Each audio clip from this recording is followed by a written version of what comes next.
आकाशवाणी इम्फाल की स्टूडियो दा होजिक लेंगसिन लाइबिरिबसी राज्य सरकार की होजिमक एजुकेशन फिशरीज समदि कादा की मंत्री ओइना थौ पुबिरिबा थोदंदो ने काई खुमजरिबा सार सोरक खाइबम राजेंद्र सिंगनी सार पुंगसी आकाशवाणी इम्फाल की ई पाउ कांगमुना आकाशवाणी इम्फाल की स्टूडियो दा अहन वक्त तराम ओक्सरी थैंक यू सार नंगसी लेंगबिरकलिंगै मतमसिदा अहनबदा एजुकेशन डिपार्टमेंट सि खक्तमक खनगचरगा एजुकेशन डिपार्टमेंट की मतंगदा खंगजनिंगबा मियामदा खंगनजनिंगबा वाफम खरा सारदगी खंगजहोंगनबा तंजादु लौजगे सारसी एजुकेशन मिनिस्टर ओइबसी कुइद्री अहनबदि सारसी लमसांग केंद्रदगी अखोगी ताम अहुमलक कारखिबा ताम अहुमलकसु मंत्री लोइनमक ओइबिरंबा तोंगान प्रोफिलियो म्याम पाइदना यामना लॉन्ग एक्सपीरियंस लेरबा अदुगा यामना सीजन पॉलिटिशियन अमसु ओइबिरबा थोदोंदोंना मियामगी यामना मसक नाबलु सिंगमसु ओइबिरबनी सारना हंदक इनौनौना एजुकेशन मिनिस्टर ओइरकपसिदा एजुकेशन डिपार्टमेंट सिदा अहोंग खर पुरकनबा करी वाखलोन थबक तौबिरिबगे हाइबदु अहान बोइना खर थम्बियो मणिपुर की प्रजा मियामदा यान अहामदा काई खुमनजगबा लोइनना कोविड-19 की भाइरस असिदगी अखोई पुनमुक्की पुनसिबु ngaktok pinanaba kanbinaba ishorgi mafamda ayang ahamda kurumjari ayangna honorable chief minister Shri Nongthongmam Birenna lead tawba BJP led government asigi anirak suba tangka ki oina reshuffle tawbada ayakpu council of minister da yawba loinana aingonda maroina manipur gi education department bo aingonda in charge oina happy bagidamukta Manipur की chief minister बु मदी party की leader Singh बो इना इकाई खुमनबो उचरी लोइनना education minister अहाक ने एक ओइबगा अहाक मणिपुर की गवर्नमेंट की स्कूल सिंह असि मणिपुर द लेरिबा छात्र छात्री सिंहना तमनिंगबा फावदबा लोइनना गार्जियन ओइरिबा सिंहनसु गवर्नमेंट स्कूल द मसा लाइक तंबा थाबगी महत्ता प्राइवेट स्कूल द ओइना लाइक तंबा थानिंगबगी अचिंगुंबा वाखलोल अमगा लोइनना अखोई प्राइवेट स्कूल सिंह असदा मणिपुर की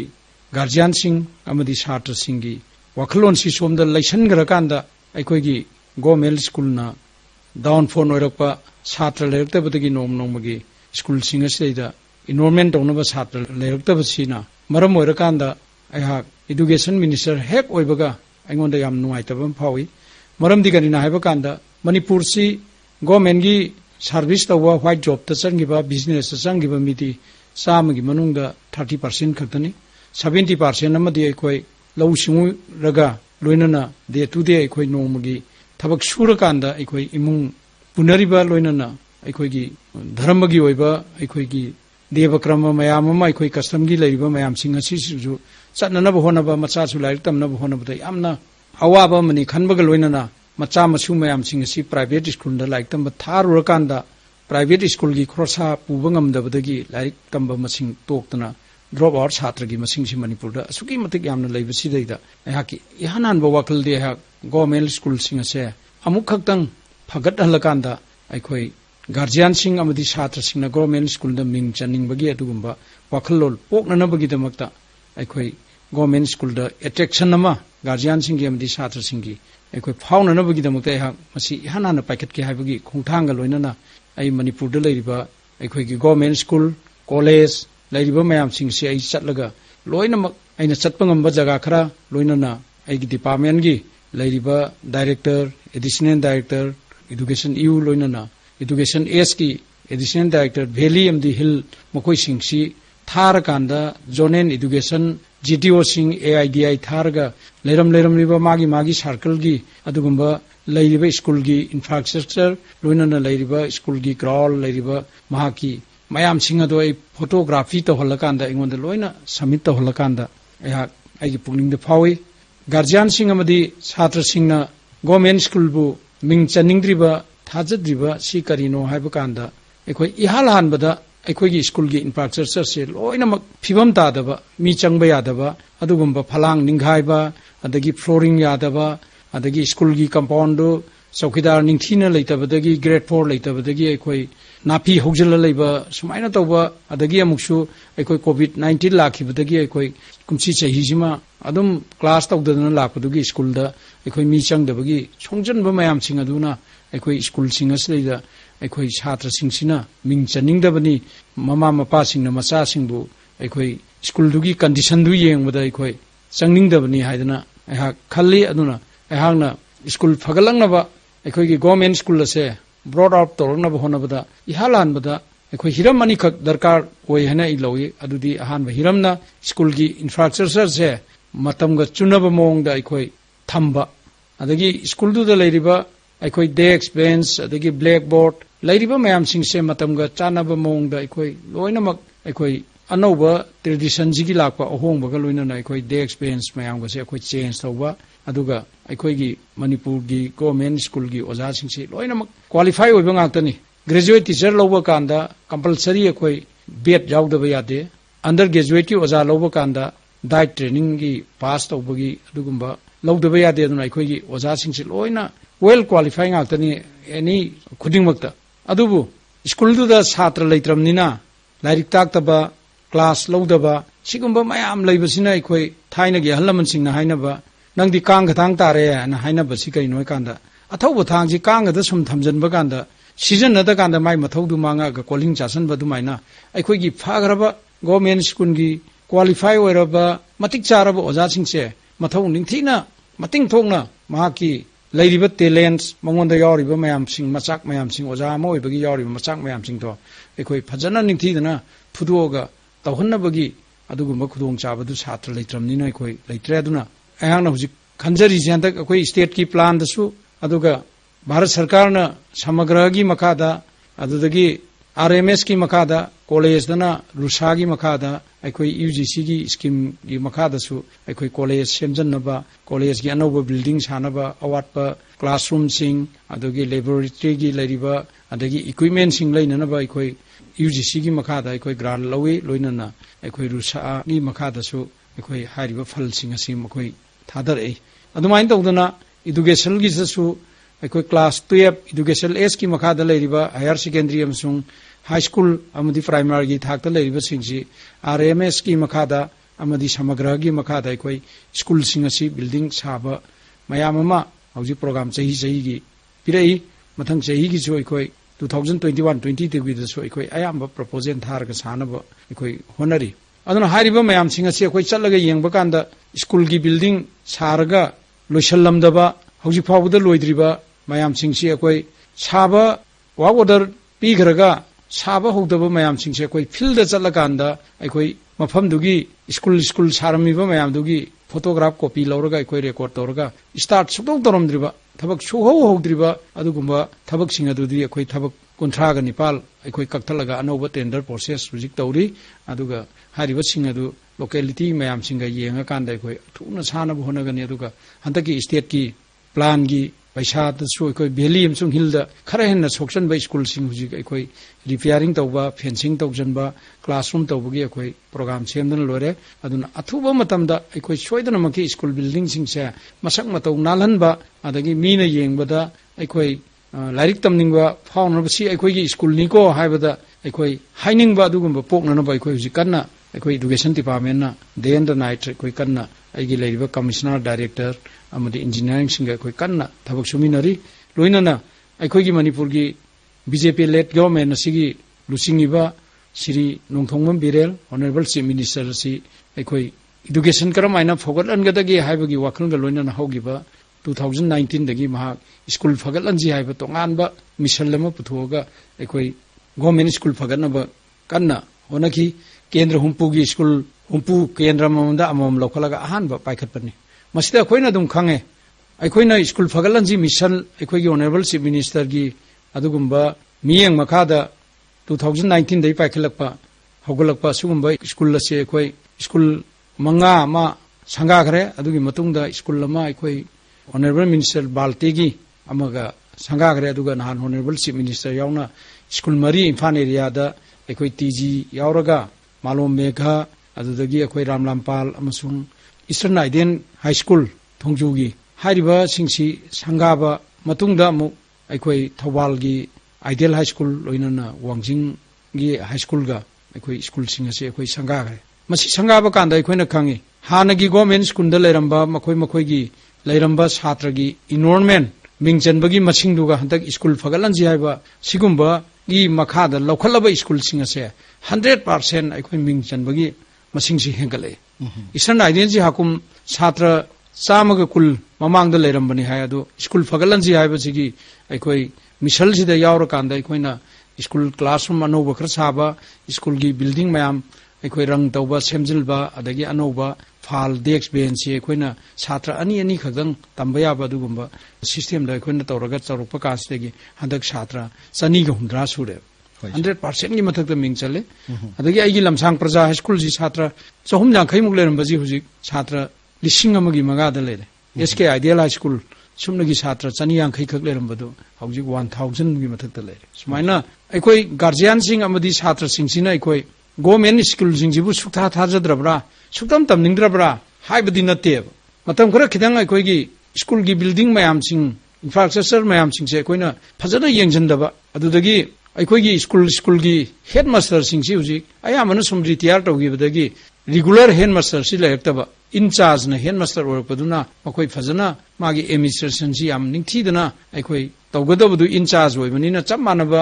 ग्रेड त लेमिनबा ओजा मयाम सिंग मरक्ता अइना हेडमास्टर इंचार्ज होइरेना तौबदुना अखोई माना ओजा सिंगसु कंट्रोल तौबा ngamdabadagi अखोई ओजा सिंगी मथौ सिंगसी खितंग हंधरपनेना लौवे अदुना हंदकति अखोई ऑनरेबल सीएम दसु अखोई हायरे सीएम नसु यारे अखोई हेडमास्टर सिंग अदगी जेटीओ सिंग लेबा मयाम सिंग से अखोई रेगुलर ओहनबगिदमत मोय तौनब होनसी रेगुलर हामनब होनसी आदना अखोई कन्ना होनरी अदुना अखोई गवर्नमेंट स्कूल सिंग असे फगलंदब तंगाई फदबनी मरमदी सुरगा नोमगा हिंगिबा अखोईगी हिंजरीबा अखोईगी मणिपुर की प्रजा सिंगदा अखोई ngasi drop out matam khara lairik tamamaga private school da tamamaga toiba mayam sing ase masi government school na noma gi sidaraba private school na noma gi fagalai ge khoi drop out chhatra gi masing si manipur da asuki matik yamne ba adu orgadi khoi tangai phadana khoi education system haina balai education system fen orgadi khoi gi samaj du jati du khoi manga deini aduga department na taina fen oibadi department duna paikhat pathaba khara khatam fail orga अखोई तोकनी मदुना समाज दा Chowna effect पीबा ngamde adu education na system na फेन ओरगदी समाज दुदा चौबा effect अमा पीबनिना अखोई education si tangai Fadna फगलंदा यादे हाबा वाखल ग लोइना अखोई कन्ना होनरी अदुना अखोई हुजिक्सी भारत सरकार दा अखोई स्कूल साननबा बिल्डिंग अनौबा बिल्डिंग लेतबा जगह दा बिल्डिंग सानबा अदगी हाना लेबसिंगदा रिनोवेशन मेजर रिपेयरिंग गुम्बा म तौरगा याबगैदी अखोई सेमजनबगिदमक्ता अखोई डीपीआर सारगा हुजि भारत सरकार दा मणिपुर दा लेरिबा कॉलेज अमसुंग स्कूल मयाम सिंगसे अखोई मसक थोकबा म ओहनबा अखोई कन्ना एजुकेशन डिपार्टमेंट हुजि कन्ना होनरी अदुना सिगुम्बा सि होनरकपसिना अखोई सुंसोय सोयदनमकी अखोईगी ऑनरेबल चीफ मिनिस्टर बीरेन गी मागी वखलोंदसु अखोई मणिपुर दा स्कूल फगलंदबा यादे गवर्नमेंट स्कूल फगलंदबा यादे हाइबगी मागी अखनबा वखलो लमगा लोइना होनबसिना अखोई सोयदनमकी गवर्नमेंट स्कूल सिंग असे अखोई फगलकनी अदुना कोविड लेबना मरम ओरगा अखोई हुजिक्सी क्लास निंगथीना तौबा ngamdabaduna खरसु लेबने अखोई क्लास का तौरगदी अमुक एना अखोई इंस्पेक्शन चटपा मयाम तौरकांद ओजा सिंगी छात्रगी अपाम करिनो अवाटपा करिनो काइसे अखोई स्कूल दा चलगा उनरगा अखोई तौरपा कांद हेना फगतपा ngamgani हादना यहा मदुगी थाजबदु फम यामना नुंगाइजे सर ना हेक एजुकेशन मिनिस्टर ओइबिरकपदगी मणिपुर की एजुकेशन डिपार्टमेंट दा अहोंग मखर पुरअगा अखोई गवर्नमेंट की स्कूल सिंगसी फगत हलगा प्राइवेट स्कूल सिंग दा तमुरगा मदुगी फी अवांग मयाम दु बियर तोबो ngamdabagi ड्रॉप आउट तौगिबो मयाम सि कन्नना बो होनरकपा असिगी दमक सरना मखन मखा किया की स्ट्रेटेजी तौबिरकपा दुगा यामना सांगबो मतममा ममांग द पानखिबा ममांगी एजुकेशन मिनिस्टर सिंग सरकार सिंगना मपुंग फाबे अटेंशन पिरमदबदगी गवर्नमेंट की स्कूल सिंग सिगी फिल्म सि योना सोलखिबनि हाबना सिंगबा सारदगी यामना फजरब वखलोन सिंग कोइना ताव फंगजबदा याम नुंगाइजे सर अखोइना सुम मीडिया द करिदा थेंगजगिबदा सर सी स्कूल बिल्डिंग कंस्ट्रक्शन द क्वालिटी लेतबा फजना क्वालिटी लेतना साबा अदुगुंबा स्कूल सिंग सी इंस्पेक्शन तौरगा मदु अखोइगी चप चाब थबक लखुटकनी हाइना अकनबा अखोइगी स्ट्रांग डिटरमिनेशन अमदा खोंजंग क्या वखलोन सिदा संगसिनगिबा अखोइ थेंगनसै सिगी मतंग करी हाइबिनिंग सर अदुनि ngасai हांगना वावदर कुंथ्रागनि पालमसु कक्तलेन हाइसे अखोइ मरुइना अखोइगी इंजीनियरिंग विंग दा अखोइना सिनरीबा थबक सिंगसी एसएसए गी मखादा अखोइ लाख कुंथ्रागी मखादा लाखवा सिंगसिना स्कूल मैनेजमेंट कमिटी दुइदा अखोइ सिनबा अदा स्कूल डेवलपमेंट कमिटी दा सिनबसी मरुइना अखोइ हेडमास्टर की अकाउंट दा पैसा जि कापगा तौबा कांसैदा लोकल एमएलए सिंग अदगी स्कूल की मैनेजमेंट कमिटी मयामदुना थबक थु तौबा कांदा इंजीनियरिंग न पीरिबा ड्राइंग दुगी मखा पोन थबक तौदबा मफम दुगी लेरमिबा कमिटी दुगी अपामबदा और कमिटी दुदैदा अखोई महुत सिल्लगा सब कमिटी की टाइप ता सब कंट्री की टाइप ता कमिटी दुदगी अखोई अदुना हायरकपनी अदाना हायरकपनी तौरगा लौरगा सुब थबक मयाम सिंग से अखोई निथीदना योट निथीदना हापमदबा हाइदी इंजीनियरिंग पीरिबा ड्राइंग दुगी मखादा थबक सुब नतबा मोगी अपाम मोंगदा थबक सुरंबा मयाम अमा अखोई ngasi अखोई थेंगनै मफम मफमदा अदुगुंबा मयाम सिंग अदु अखोई मसी क्वालिटी याउदे अदुगा मसी पीरिबा इंजीनियरिंग पीरिबा एस्टिमेट की मतुंगिना थबक तौगदमनि हाइबना सिंगबा मयाम अखोई तौरगा हाना सारंबदगी अखोई थुगारगा अखोई मथक्ता लेमतेल लामदबा खोलमदबा मयामगा लाहनदना अखोई कन्ना तौरी अदुना अखोई हुजिं नहानसु अखोई खन्नबा होरे स्कूल मैनेजमेंट कमिटी दा थादरगा तौबगी मोता रुन याददना इंडिया गवर्नमेंट की गाइडलाइन की मतुंगिना कमिटी दा थादगदबनी हाइदना अखोई थादरगसु कमिटी ना अमुक हना इंजीनियरिंग डिपार्टमेंट दा हारिबा पैसादु डिपोजिट तौरगा इंजीनियरिंग डिपार्टमेंट ना अखोई थबकदु तौबा कांदा लोइसंद्रगा नत्रगा क्वालिटी याउदा कांदा एक्शन लौबा याननबगी दमकता अखोई कॉन्ट्रैक्ट सिस्टम लोमदा इंजीनियरिंग डिपार्टमेंट दगी वार्डर पीरगा थबक सुहनबगी अखोई पांदमसु अखोई हौजिक तौरी अदुन हौजिक याम कन्ना अखोई बिल्डिंग मयाम साबा खोपा नहानदगी यामना अखोई एडवांस होइगरे हाना वार्डर पाइसलगा सारमदबा मयाम सिंगसी इंजीनियरिंग विंगी इंजीनियरिंग जिंगा अखोई नखोई पूरीबा सर्कल दुरेदा नोइना सूरीबा थबकतु एग्रीमेंट की टाइम दगी हेनगदबो यावरे अहेनबसु यावरे लोइसंद्रिबा सिंगसी नोइ करमबा कांदा लोइसनबा ngamni हाइबा सिंगसी मखोइदगी अखोई था अनिदा लोइसनगे अहुमदा लोइसनगे हाइबा मोइदगी अखोई कमिटमेंट अमा लौर मतुंगदा इंजीनियरिंग विंगी कंसर्न इंजीनियरिंग मयाम ई लेरिबा मयाम सिंग असिगा अखोई एजुकेशन डिपार्टमेंट गा गवर्नमेंट गा एग्रीमेंट अमा इनरे मदुगी एग्रीमेंट दुदी करिनो हाइबा कांदा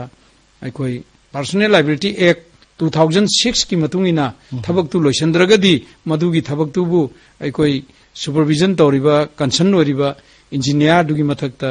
पर्सनल लायबिलिटी एक्ट 2006 की मतुंगिना माइ मथक्ता अखोइना एफआर भाव लौरगा थबक तौबा याबगी एग्रीमेंट साइन तौनमदुना हौजिकति इंजीनियर सिंगजो कोइचेन चेलगा थबकतु थुना लोइननबा मदुबु सुरिबा थिका सिंगदो मोइ कॉन्ट्रैक्टर सिंगदो मोइना थुना लोइसननबा मोइना हेना डिमांड तौरे हौजिकति अदुना यामना नुंगाइ सारना ngasai बिल्डिंग कंस्ट्रक्शन द क्वालिटी मेंटेन तौननबा खतंग इनिशिएटिव लौसलकपसिना सारना ngasai थंबिखिबा प्राइवेट स्कूल सिंगी बिल्डिंग सिंगा अखोइगी गवर्नमेंट की स्कूल की बिल्डिंग गा कंपटीशन अमा लाकपो याननबगी सारगी वाखलोंदु मंगफाउनबो ओरकनी हाबसि खने थाजजै मखातना सारदगी खंजनिंगबसि प्राइवेट स्कूल सिंग कोविड-19 के पैंडेमिक मनुंगदा अखोइगी स्कूल से काद्रबनिना ओजा सिंगी महिरो सिंगी लाप फी सी फंगदबनि ओजा सिंग तोलो पीब ngamdabagi अचौब अवाबा स्कूल मैनेजमेंट कमिटी सिंगना ngasai फी लाक्त्रबनि ओजा सिंग पैसा पीब ngamdabagi अवाबा कया मायोक न मतमदा सारन मंत्री हेक वरकपगा एजुकेशन मंत्री हेक वरकपगा अखोइगी डिसीजन अम लौरगा स्कूल मैनेजमेंट कमिटी का अखोइगी तौरगा ओजा सिंगदुगी अवाबा कोननब खोंथांग अमखक लखरकी मसिदा तोंगान तोंगान स्टूडेंट ऑर्गेनाइजेशन याउना माइगै क्यादगे रिएक्शन कया लाखिबा कोइ थेंगनसकी सिदा सारना लौखिबा डिसीजन वाखलोन ओजा सिंगदुबु नुंसिबा अखोइगी ओइबा इसिनि नाउनि गाना हाइबिगिबा खरलै स्वाइदा सागी वाखलोन से करिनो हाय तो खल मसि कैरोनी आइ हांना सुम इंस्पेक्शन चटपा स्कूल सिंगी लेरंब फिवम सुम विजिट तौबा चटपा कांदा प्राइवेट स्कूल दा ओजा ओइबा अखोइगी ओजा सिंग मयाम अमा सुम थेंगनै हारिबा मयाम सिंजी नहान मखै मोइदी यामना अपिकपा एमाउंट ना प्राइवेट स्कूल दा पिनरिबा तोलोबसी मयाम हेना खंगिबदुन यामना अपिकपा एमाउंट खरा दुना मागी इमुंग फैमिली पुनना बहोना जबा मरुइना ममा मपागी मियेंग मखादा ममा मपाना मरुम थुपगा हिंगिबगैदि फै अदुना तबा कॉपर लाइट ता चंगबा अदुगुंबा अखोइगी ओजासिंग मयाम सिंग अदुदी कोविड-19 लाखपदगी अखोइ स्कूल नसु फी लाक्तेना तोलोब पिबिदबा अदगी स्कूल दुगी छात्र सिंगनजु लाइरिक तमद्रेना फी हुंदबा मयामदुना मोइदा तोलोब पिबिदुना मोइ अवाबा मयाम थेंगनबा लोइनना मोइजिंग थेंगनबा कांदा मखोइना अखोइसि सार अखोइगी वाफम अमता खनाबियु अखोइसि हुजि मिगी चेकोनदा थबक सुबा बावो अखोइ चेक साबा चेक होनबा बाव यावबा चटपा यावना रे गायना सुम कमेंट तौरपसिदा या मखोइ सिंग अदुसु कनानो हाइदना येंगु कांदा अतै कनामत नते अखोइगी इचिनिनाव गाक्तनी अखोइगी ई गाक्तनी अखोइ इचिनिनाव गाक्तनी अदुबु हंदकी कोविड-19 नसि पृथ्वी की ओइना लाइरबा इना खुनबा अखोइ मियोइबगी पुंसीबु अखोई इसा इसागी पुंसीबु कन्नब होनबदा अखोई पुनमक सिंगसे अखोई लॉकडाउन थमजनबा अदगी गवर्नमेंट सिनसु अखोई तंगाई फदना आई गवर्नमेंट सिगी प्रजा सिंगबु कन्नब होनबदा तोंगान तोंगान बो मेजर कया लौखटपदुना अखोई फ्री मूवमेंट तौब ngамदबा मयाम सिंग अदुदगी येंगा कांदा या प्राइवेट स्कूल दो ओजा ओरिबा मयाम सिंग असिगी हिंगननबा लिनसु सिदनबा चैसुसु टेक्तनबगी वाखललोंद खल्लगा अखोई छात्र सिंगदगी 30% अमा लौरगा स्कूल की कनोदगी 20% अमा लौरगा ओजा सिंग स्टेद मोय लुपा चाम फंगमबदु यांखै खक्तो ओरसु फंगनबगी अदुगुंबा वाखललोंद तौबनी अदो अखोई स्टूडेंट ऑर्गेनाइजेशन खरना अखोई छात्रदगी फी लौबा यारोय पुनमक अखोई कनोना पुथोकदबनी हाइबना चिंगबा मयाम अमा अखोई तौरमबदो अखोई फमिनरगा फजना ज्ञान तामिनबा दगी अखोई वारी सानबदगी मोइसु लोय यारक्तना अखोई हारिबा कनोदुदैदा अखोई गवर्नमेंट थोकपा ऑर्डर दा सन्नरगा अखोई प्राइवेट स्कूल की ओजा सिंदु अखोई तोलो खरखर फंगनबगी अदुगुंबा इंस्ट्रक्शन दो अखोई यानगरे अदुगी दमक्ता अखोई की स्टूडेंट ऑर्गेनाइजेशन मयाम सोइना थागलेना हाक थमजनी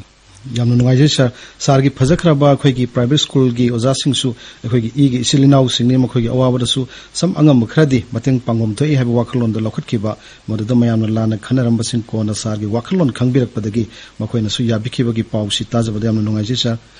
मखाता नमुक लाक्सनिंगबसे सर अखोई केंद्रदा सेंटरदा बीजेपी न लुसिंगबेंदे गवर्नमेंट सी लाकपदगी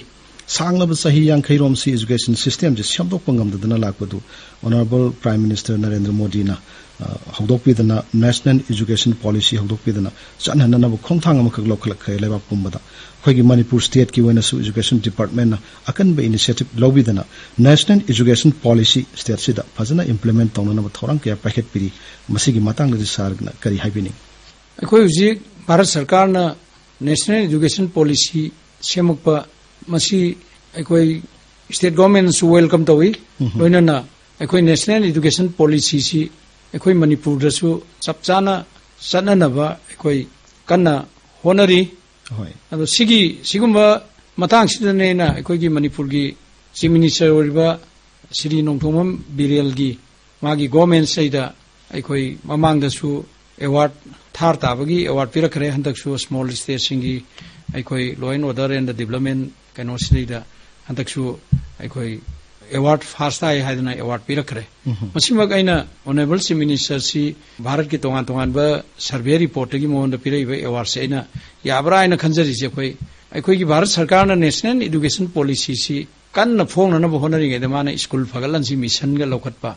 अदगी चिंगी डिस्ट्रिक्ट सिंगदगा कैबिनेट फंबगा चलगांदा अखोई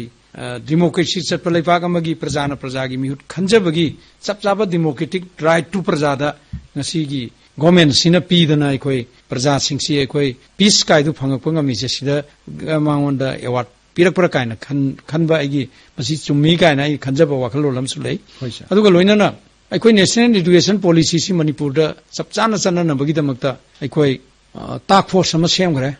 ताक फोर्स सिगी अहानबा मीटिंग अखोई फर्स्ट राउंड मीटिंग तौरे सिगी मतुंगदा सब कमिटी एमा अखोई डिपार्टमेंट सिंग गितगी ओइबा अदुगा अतोपा अखोई की एक्सपर्ट कांगु सिंगदगी मी खरगा खंखलगा अखोई सब कमिटी एमासु अखोई सेमे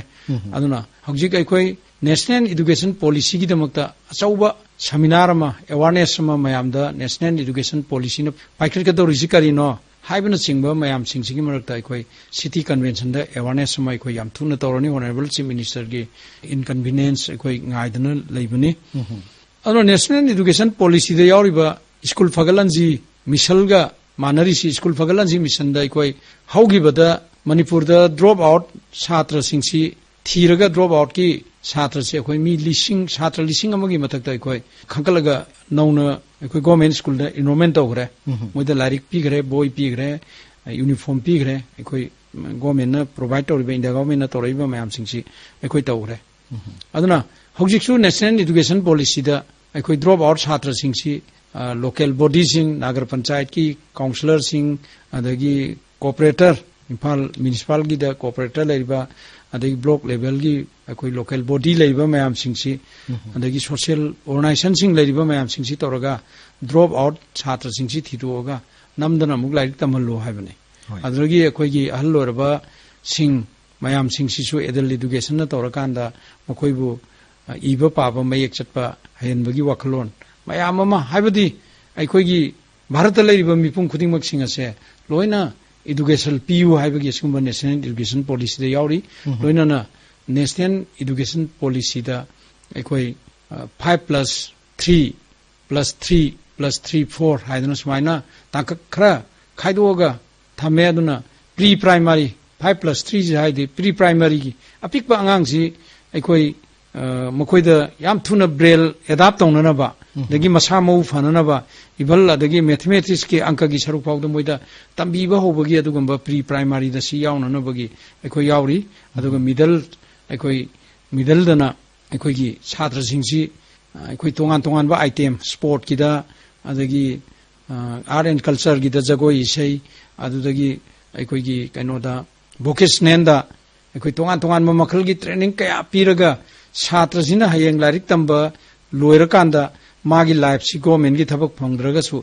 मा यामना फ्री होइना हिंगबा ngamnanabagidamakta अखोई लारिक तमनिंगे कानसे सुमनगी लारिक खक्तन नतबा तोंगान तोंगान बा ट्रेड मयाम अमा हयेंग माना लारिक तंबा लोयरकांदा माना तौजबा याबा अदुगुंबा एनी स्कीम अमा हेता तौबा याबा पाइखतबा याबा मोंगदा अखोई लारिक तंबगी सिगुंबा नेशनल एजुकेशन पॉलिसी दे यावरी हारिबा मयाम सिंग असे अखोई चप जाना पांथोकनबगीदमक्ता एजुकेशन डिपार्टमेंट दा अखोई रेडी लेरे